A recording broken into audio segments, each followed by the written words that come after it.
Graça e paz, amados e amadas, estamos em Números capítulo 31. E o que nós vamos ver aqui? Nós vamos ver uma guerra santa, que é contra Israel, contra os midianitas. Depois o retorno do exército após essa guerra. Aí nós vamos ver a divisão do despojo da guerra e as ofertas dos oficiais militares. Então veja só, esse capítulo é um capítulo que faz a gente refletir, pensar, porque aqui o que nós temos já dizendo? Deus falando a Moisés, no versículo 2 diz assim: vinga os filhos de Israel nos medianitas, pelo mal que estes fizeram aos israelitas. Depois desta batalha, tu serás chamado a reunir a seus antepassados. Então, o que nós temos aqui? Antes do Senhor chamar Moisés para realmente ele sair de cena, ele morreria aqui, o Senhor está falando que antes vai vingar os filhos de Israel dos midianitas. Mas você fala vingar? Sim, o Senhor vai dar a recompensa do que eles fizeram com Israel. O nosso Deus, a ele pertence a vingança, a ele pertence a ira. Então, quem nos justifica e quem se vinga por nós é o nosso Senhor. Hoje no Novo Testamento o Senhor fala o quê? Para nós orarmos quanto aos nossos inimigos. E quem vai tratar com os nossos inimigos não somos nós, é o nosso Senhor. E aqui, quem são os midianitas? Se nós vimos aqui no livro de Números sobre o quê? Nós vimos sobre Moabe, que se uniu junto aos midianitas, e Moabe, o que ele fez? Ali o rei de Moabe, ele chamou Balaão para profetizar contra Israel. E o que ocorreu? Cada vez que Balaão ia profetizar contra Israel, que o Senhor colocava palavras de bênção na boca de Balaão. Então, Balaão só abençoou o povo. Mas depois, no decorrer desse capítulo, nós vamos ver o quê?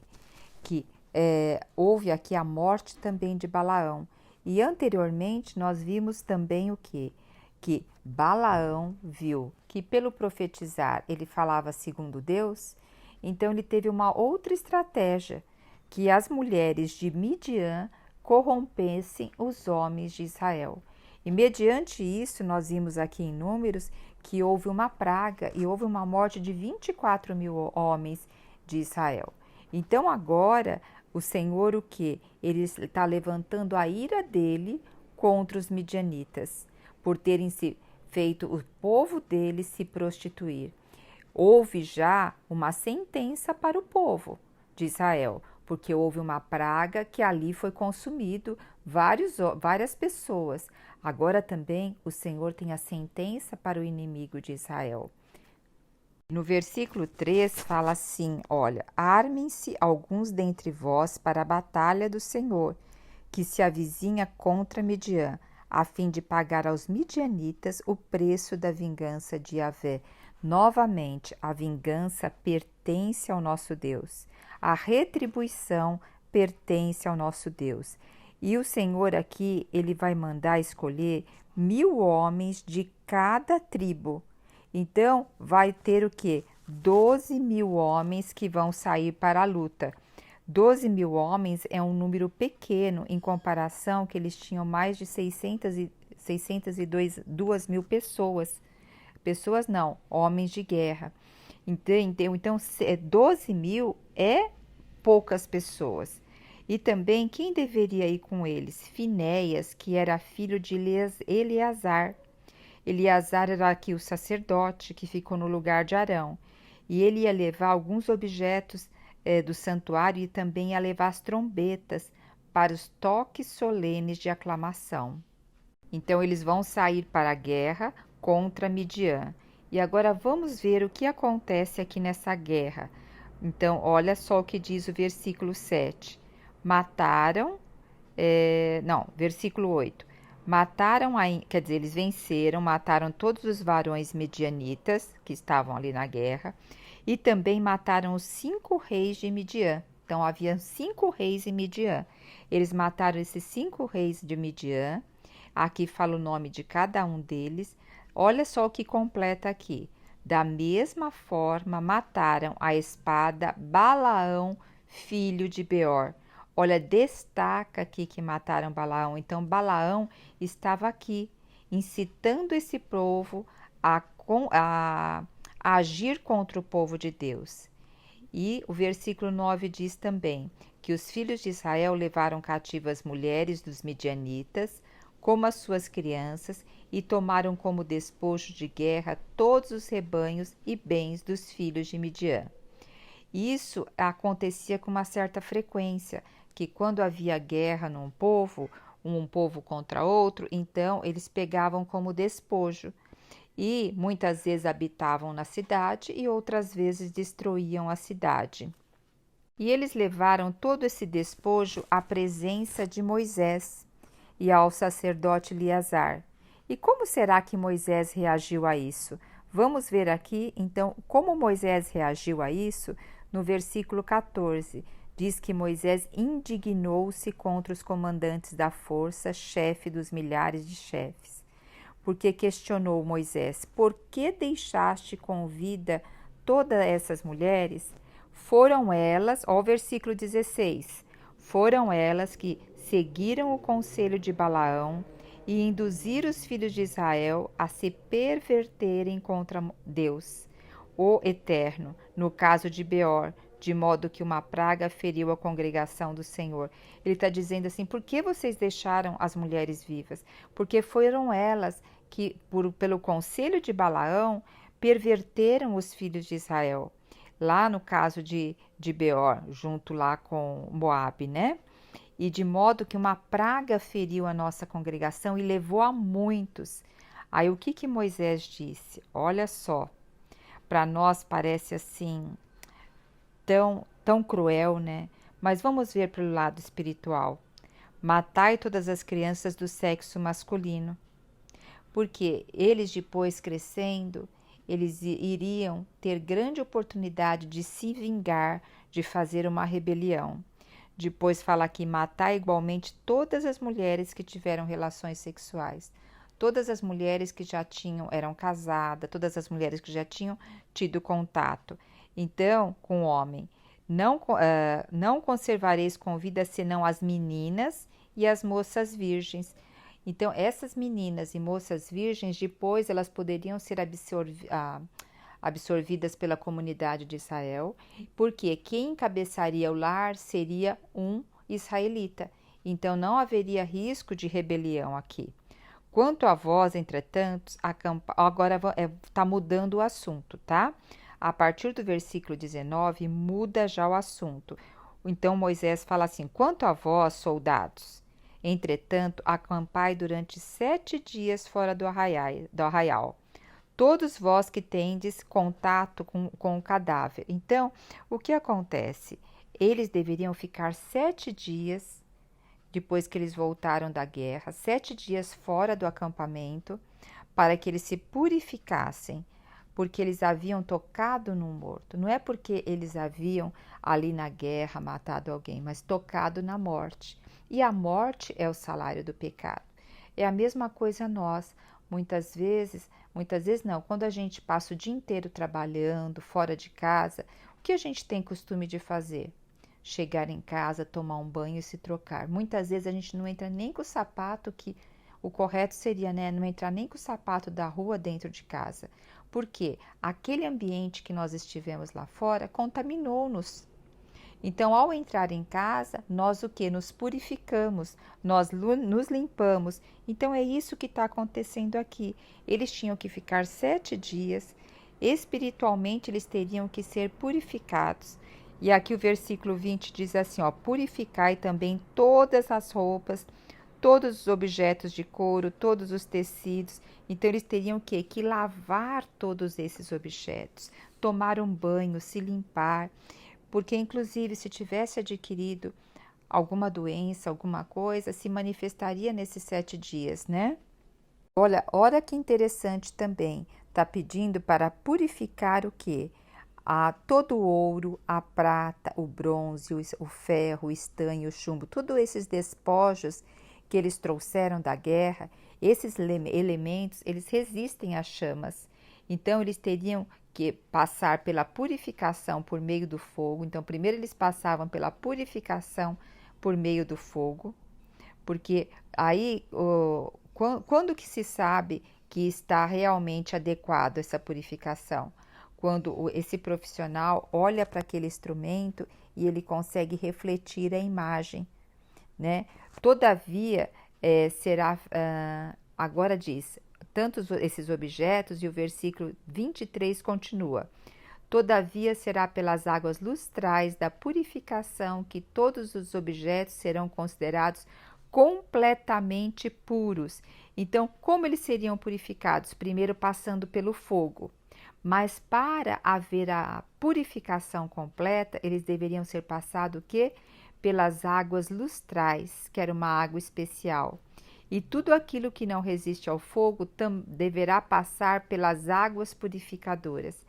Olha, amados e amadas, aqui tem uma lição maravilhosa, porque lembra que lá no Novo Testamento, o apóstolo Paulo nos diz que nenhuma tribulação vem a nós que nós não possamos suportar. Mas o que quer dizer aqui? Esses objetos, eles poderiam passar pelo fogo, eles poderiam suportar o fogo.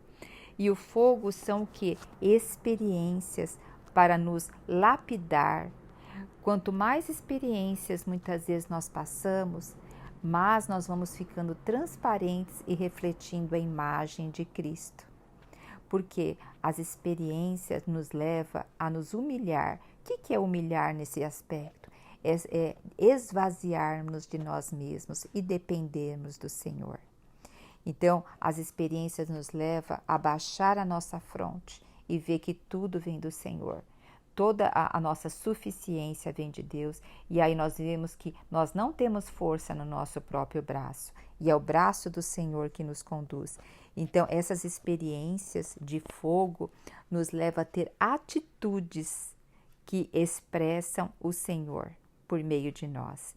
E as águas lustrais da purificação que todos os objetos deveriam passar para considerar-se puro. Todo dia nós temos que ter intimidade com Deus por meio da sua palavra. O que nos lava diariamente é a palavra do Senhor. Porque a palavra do Senhor, ela vai renovando a nossa mente. Ela vai nos transformando, porque o dia a dia nosso tende a contaminar a nossa mente com tudo que ouvimos, vemos, inclusive falamos. Mas quando nós vamos à palavra, a palavra vai renovando a nossa forma de ver, de ouvir, de falar, vai renovando os nossos pensamentos. E essa transformação que o Senhor quer nos dar, essa transformação que é de glória em glória, refletindo e refletindo, olhando e refletindo como esses metais que estavam passando pelo fogo. Então, quando nós estivermos passando por momentos contritos, vamos procurar não simplesmente focar na tristeza, no problema em si, mas vamos focar naquilo em que o Senhor está nos transformando. Vamos focar naquilo que o Senhor quer nos levar para um outro nível. Senhor, está doendo. A gente pode falar das experiências que estamos passando. Senhor, mas eu não quero focar nisso. Eu quero focar na tua mão. Eu quero focar na tua palavra. Eu quero focar naquele nível que o Senhor está me levando. Muitas vezes eu sei que nós estamos tendo tempos muito difíceis, mas vamos focar naquilo que o Senhor está preparado para cada um de nós. Se você está ouvindo isso, você tem o fôlego da vida. Você está tendo a oportunidade de mais um dia. Então, nesse dia, o que o Senhor está acrescentando em você, esteja atento. Aproveita a ouvir essa palavra dessa purificação de se lavar pelas águas lustrais, que hoje é a palavra de Deus.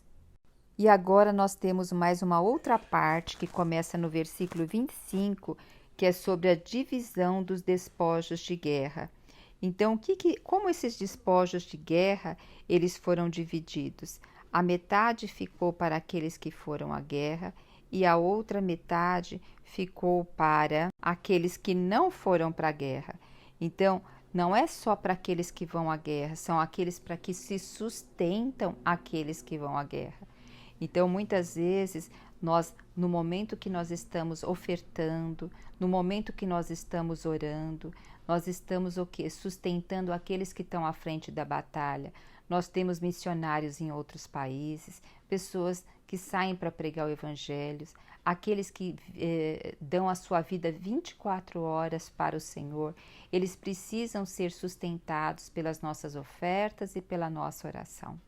E na presença do Senhor, o Senhor vai contar como iguais. Mesmo aqueles que saem, mesmo aqueles que estão ali sustentando aqueles que saem. Então, essa parte aqui nos traz esse princípio fundamental do Senhor para conosco. E na última parte desse capítulo, que começa no versículo 48, o que aconteceu? Os oficiais, os comandantes dos batalhões, né, desses 12.000 homens, eles depois contaram quantos homens voltaram da guerra. Porque depois de uma guerra, o que? Vai se fazer a contagem. Quantos sobreviveram, quantos morreram, quantos ficaram debilitados. Aí, na hora que eles contaram, sabe o que eles perceberam? Que não faltava nenhum deles. Nenhum deles. Ninguém foi abatido na guerra. Então, a gente vê que essa guerra não é de homens. Essa guerra é do Senhor. E aí, o que eles fizeram? Eles pegaram tudo aquilo que era de objetos de ouro, bracelete, pulseiras. E o que eles fizeram? Aqui nós vamos ver que eles entregaram. Então, cada soldado havia tomado despojo para si. Esses braceletes, tal. Quando eles viram, contaram que nenhum deles foi abatido, o que eles fizeram no versículo 54 diz: contudo, Moisés e o sacerdote Eleazar receberam o ouro oferecido pelos chefes de milhares e de centenas e o trouxeram à tenda do encontro. Então eles reconheceram que aquela guerra não foi o braço deles, não foi a força deles, não foi a habilidade deles, que ali quem guerreou por eles foi o Senhor. E que aqueles despojos, mesmo aqueles despojos pequenos que iam ficar para eles, as joias ali, eles trouxeram e ofereceram para ser usado na casa do Senhor. Então, muitas vezes a gente se ensoberbece depois que a gente vê uma vitória, achando que foi os nossos braços. E depois, quando a gente avalia, a gente vê que não teve nada da nossa força, que tudo isso vem do Senhor. Então, saiba, amados e amadas, que quem luta por nós, quem está à frente da batalha, é o nosso Deus. Glória a Deus. Jesus é o nosso Senhor.